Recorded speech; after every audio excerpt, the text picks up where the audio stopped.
Bonsoir, chers téléspectateurs. C'est encore un privilège pour moi d'être devant vous pour vous parler de la part du Seigneur. Mais cette fois-ci, je ne suis pas seule. Je suis accompagnée de très jolies dames. Elles sont les servantes de l'Éternel. Elles sont des femmes de pasteurs. Avant toutefois d'entrer en jeu concernant notre thème, je vais leur donner la possibilité à elles-mêmes de se présenter. Bonsoir à vous, bonsoir maman pasteur. Le public aimerait savoir comment vous appelez. Oui, merci. Et merci aussi parce que vous m'avez donné ce privilège de me présenter. Moi, c'est l'évangéliste Élise. Bonsoir à tous. Bonsoir. Merci pour ce privilège. J'aimerais remercier l'antenne et toute l'équipe. Moi, c'est Armel Nyangono. Je suis évangéliste. Oh là là, j'ai le privilège sur le plateau de recevoir deux évangélistes. Elles ne sont pas seulement femmes de pasteurs, mais elles sont aussi des servantes de l'Éternel. La Bible dit qu'allez faire de toutes les nations des disciples. Elles sont des femmes ointes par l'Éternel, par le Saint-Esprit pour transmettre la bonne nouvelle. Ça nous rappelle un peu l'histoire de Marie, celle-là de Marie de Magdala à qui le Seigneur pouvait dire va annoncer à mes frères que je suis ressuscité. Donc c'est vraiment une grâce pour nous d'avoir sur le plateau qui sont les tantes Thierry, ces deux servantes de l'Éternel. Sans plus tarder, nous allons entrer directement dans ce pourquoi nous sommes réunis.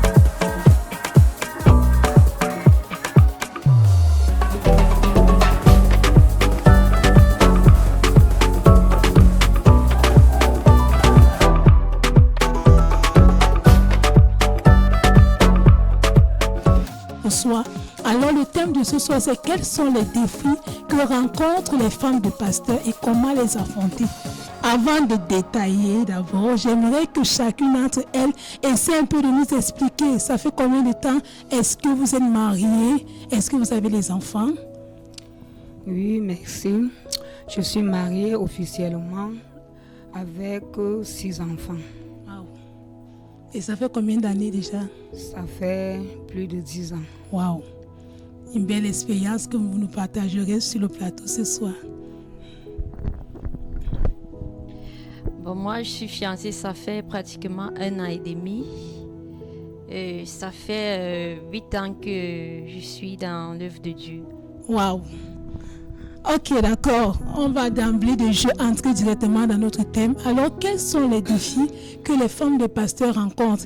Étant donné que vous, maman pasteur, maman servante de l'Éternel, vous êtes déjà pleinement dans le foyer. Donc, ça veut dire que vous pouvez nous donner davantage depuis plus de 10 ans que vous êtes mariés. Quels sont les défis que vous avez eu à rencontrer jusqu'ici?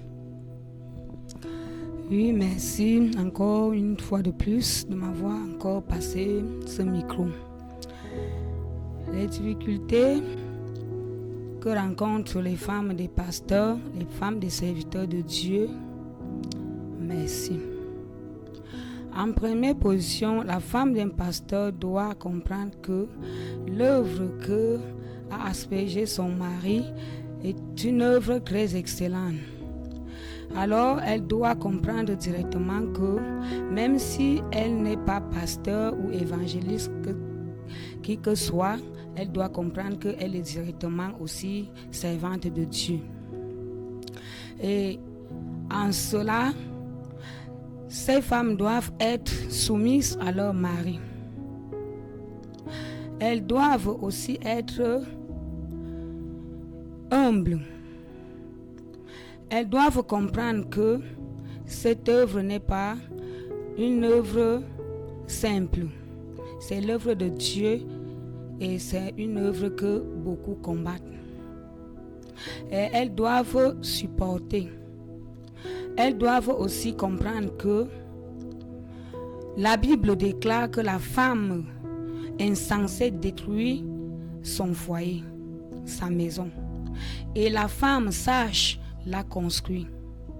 Elles doivent être hospitalières. Elles doivent être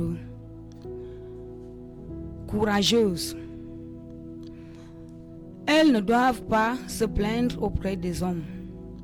Elles doivent avoir leurs abris chez l'Éternel Dieu, qui est le juge. Parce que les autres fidèles viennent à l'église pour venir faire la concurrence avec les femmes des pasteurs. D'autres entrent à l'église pour venir séduire les pasteurs. Et elles doivent être soumises à leur mari. Parce que quand il y a entente, tous deux ne peuvent pas succomber. Alors, elles doivent aussi être les femmes de prière.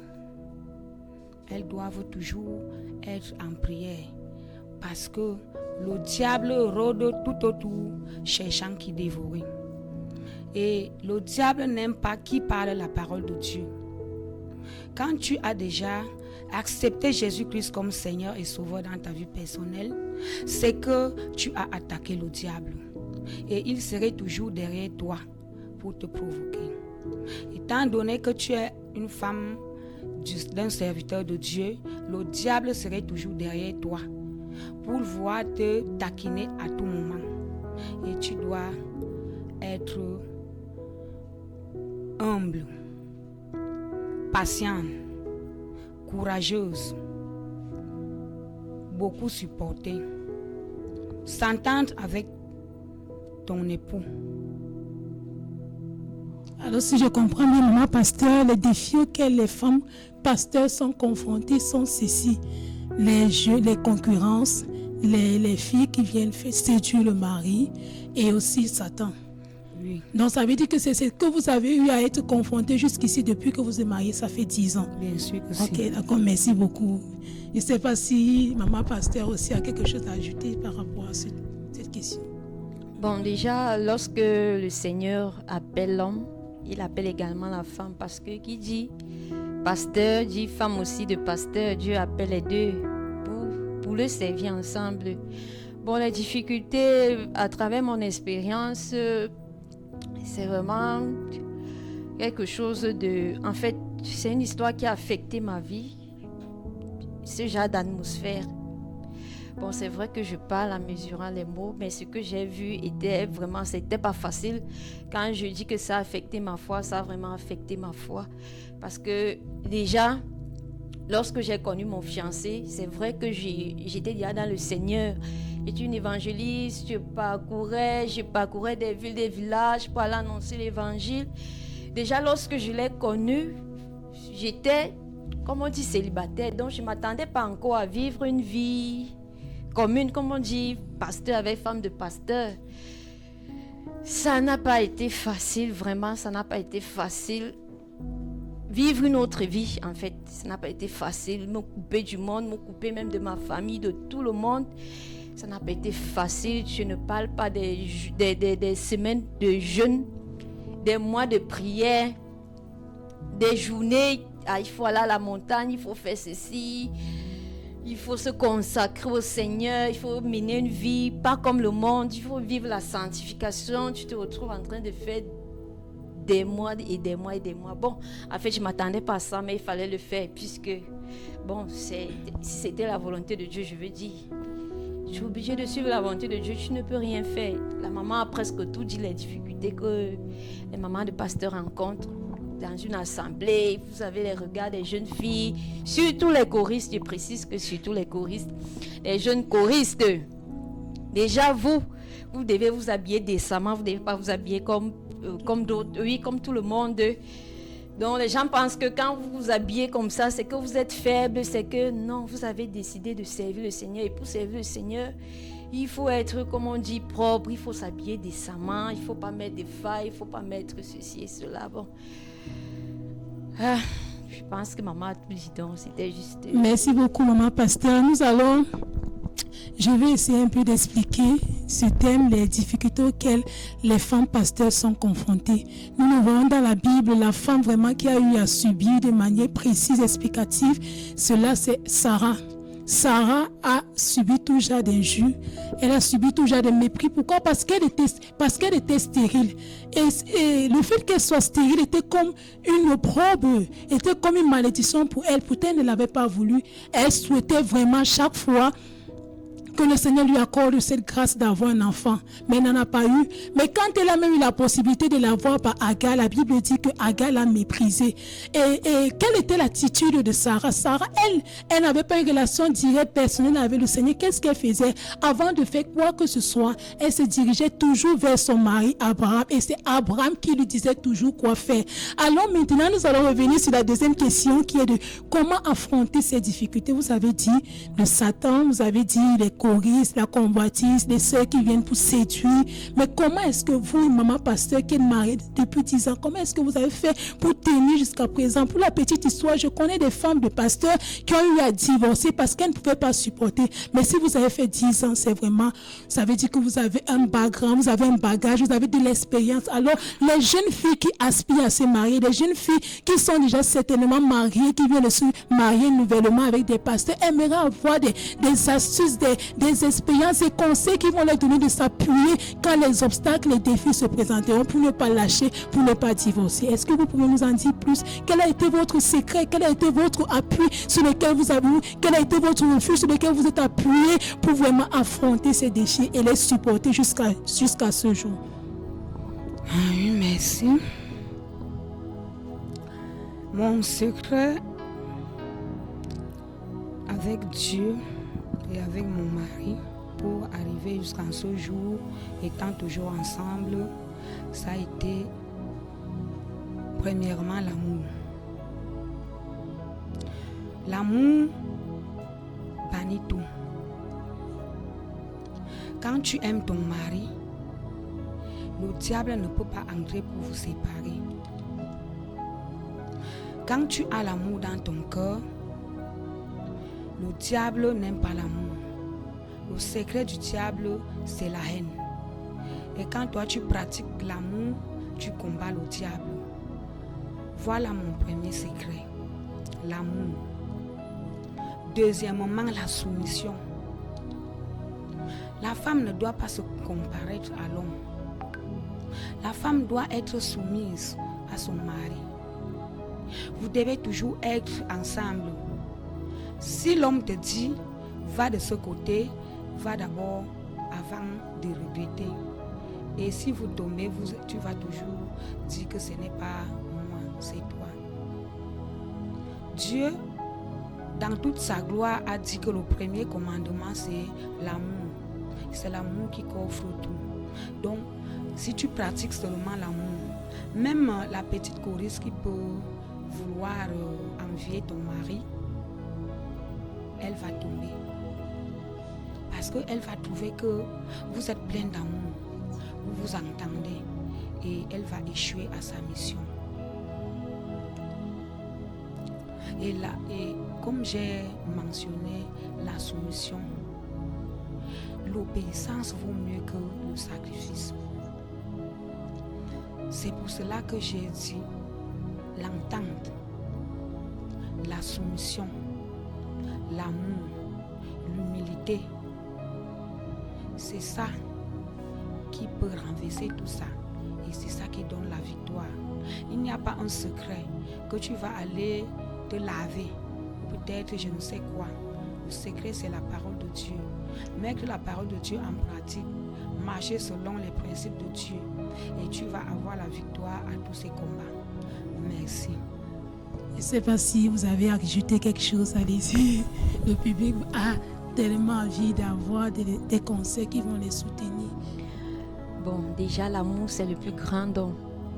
Lorsque la parole de Dieu parle des dons spirituels, l'amour est le plus grand don. L'amour domine tout. C'est pourquoi le diable s'attaque au foyer.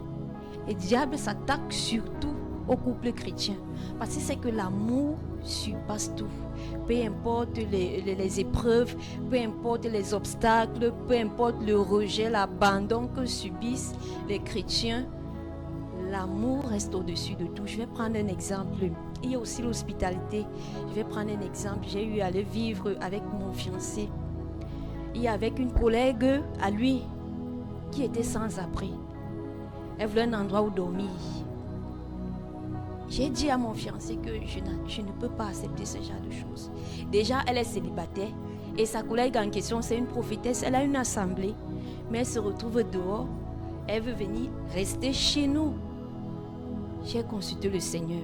Pendant des semaines et des semaines, j'ai pleuré. J'ai dit à mon fiancé que Dieu n'accepte pas cela. Il m'a pas écouté. Lui, il voulait seulement aider.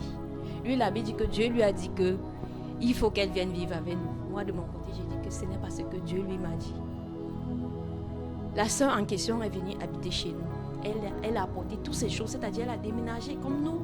On a une grande maison. Elle est venue s'installer chez nous. On a 2 salons. Elle est venue installer son salon. Dans notre deuxième salon, installer sa cuisinière dans ma cuisine. On a commencé à vivre. Il faut prier. Je partais au travail tous les jours. Le serviteur de Dieu, lui, il ne sortait pas tout le temps. Je vais faire comment je suis au travail. Je dis, Seigneur, j'ai laissé ton serviteur là-bas à la maison avec ta prophétesse. Seigneur, je ne sais pas pourquoi mon cœur, il faut être hospitalier. Je vais faire comment? Lorsque le diable s'est levé, la prophétesse en question, chaque fois que je me levais, je saluais la prophétesse, elle ne me répondait jamais. Pourtant, elle causait avec le serviteur de Dieu. Moi, elle ne me parlait pas. J'allais même vers elle. Elle parlait à peine. Et je consultais le Seigneur, que je ne sens, je disais toujours au serviteur de Dieu que pourquoi c'est comme ça. Lui, bon, je lui disais toujours que Dieu ne peut pas te montrer tout. C'est ce que moi je lui disais toujours. Dieu lui m'a dit que ce n'est pas ça.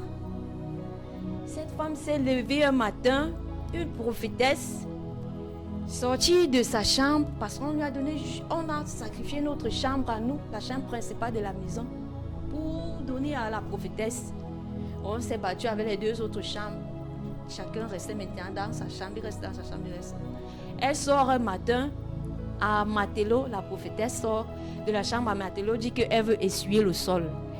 Elle me dit, Amel, viens enlever tes babouches au salon, je vais essuyer le sol. J'ai dit, Seigneur, ça c'est toujours l'hospitalité. J'ai laissé. Je disais toujours au serviteur de Dieu que tu ne vois pas. Il disait que laisse, c'est rien, c'est rien, c'est rien. On devait donc aller à Douala, le serviteur de Dieu et moi. Nous sommes allés à Douala. Un voyage imprévu, on devait faire 2 jours. Je lui ai dit qu'on part avec la clé. Parce que parfois, elle dormait dans son assemblée. Je lui ai dit on part avec la clé.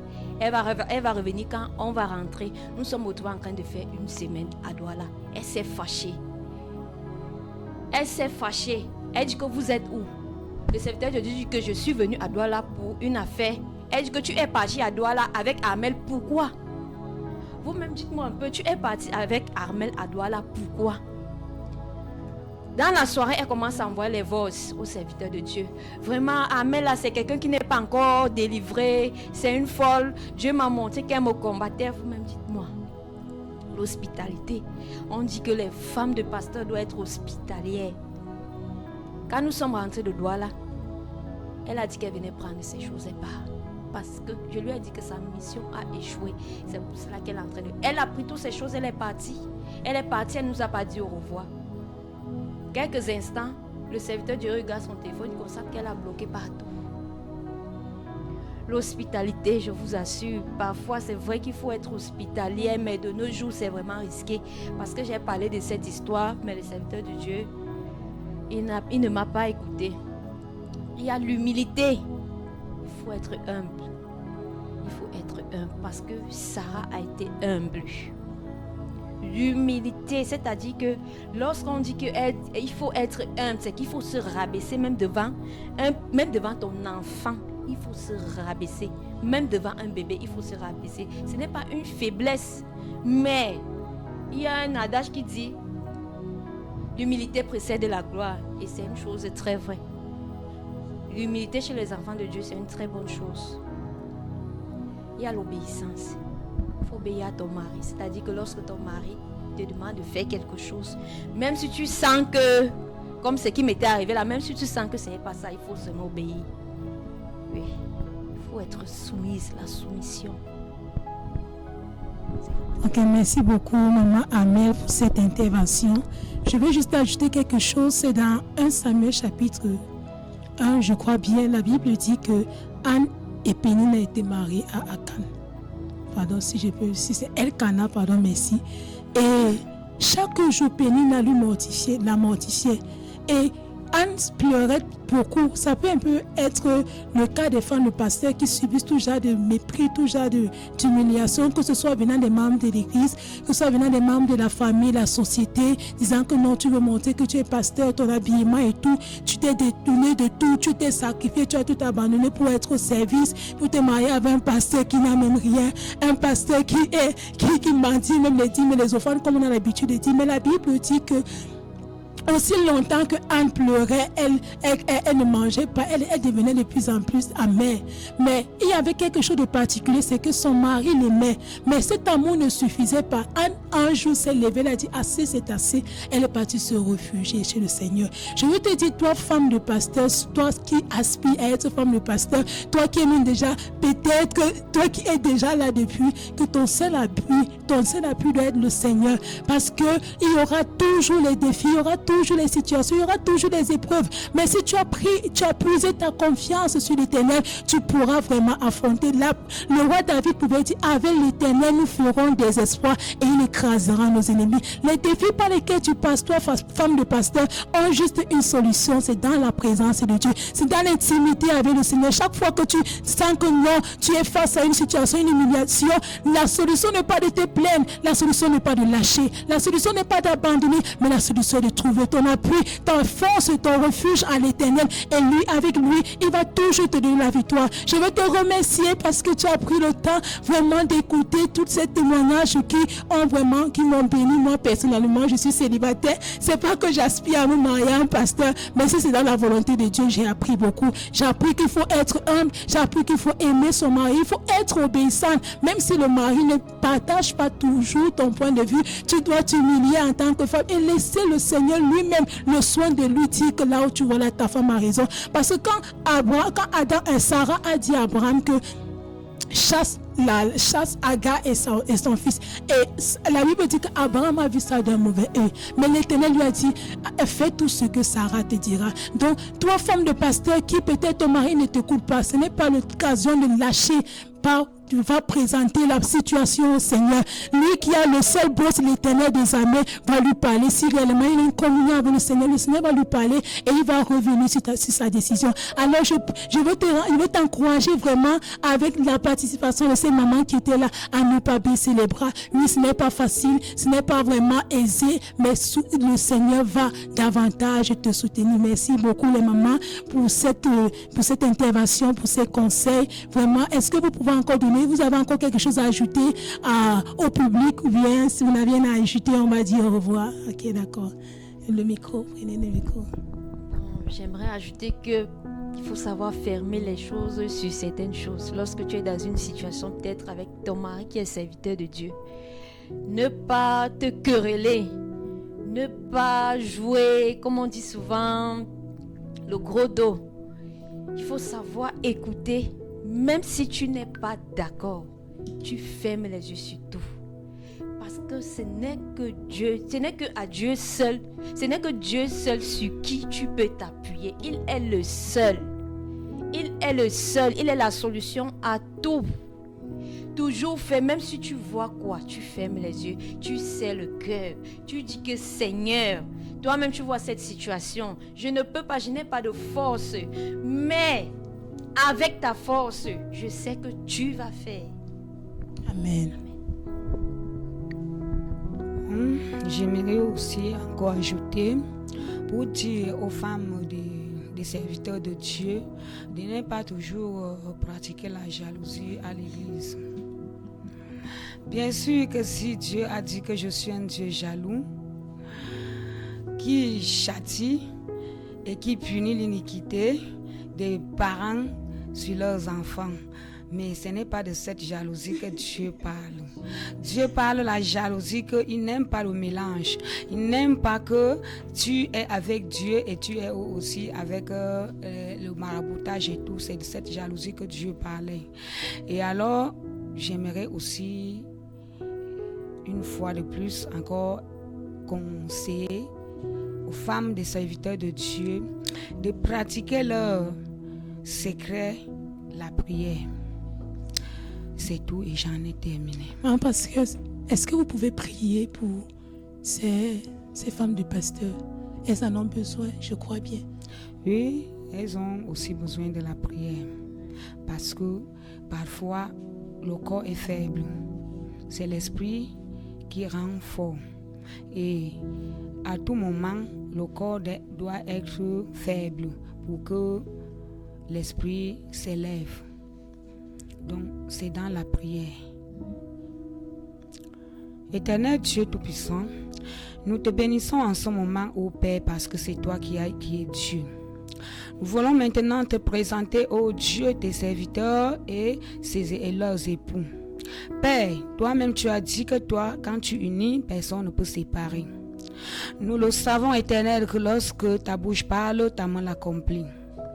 Nous voulons maintenant, Éternel Seigneur, invoquer ton intervention rapide, ô Dieu. Que tu puisses toi-même, éternel Dieu, intervenir.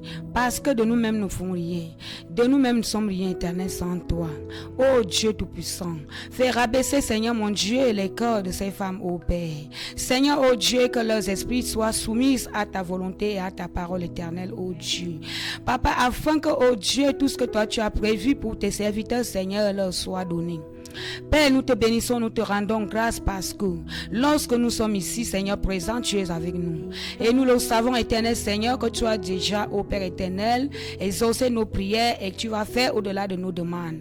Père, nous te disons merci. C'est dans le nom puissant du Seigneur Jésus-Christ que moi j'ai ainsi prié. Amen. Amen. Alors nous voici arrivés à la fin de cette émission. Toi qui as écouté cet enseignement, toi qui as écouté les conseils, je prie vraiment que le Seigneur te fortifie, qu'il te bénisse et qu'il te donne de ne pas lâcher. Ne te décourage pas, fortifie-toi dans le Seigneur, car tu es une battante. La Bible dit, nous ne combattons pas pour la victoire, mais nous combattons dans la victoire. Christ a déjà accompli à la croix du Calvaire. Appuie-toi seulement sur l'œuvre de la croix de Christ et tu pourras avoir sur chaque situation la victoire. Que le Seigneur te bénisse. Est-ce que nous pouvons dire au revoir au public? Bye bye, à la prochaine.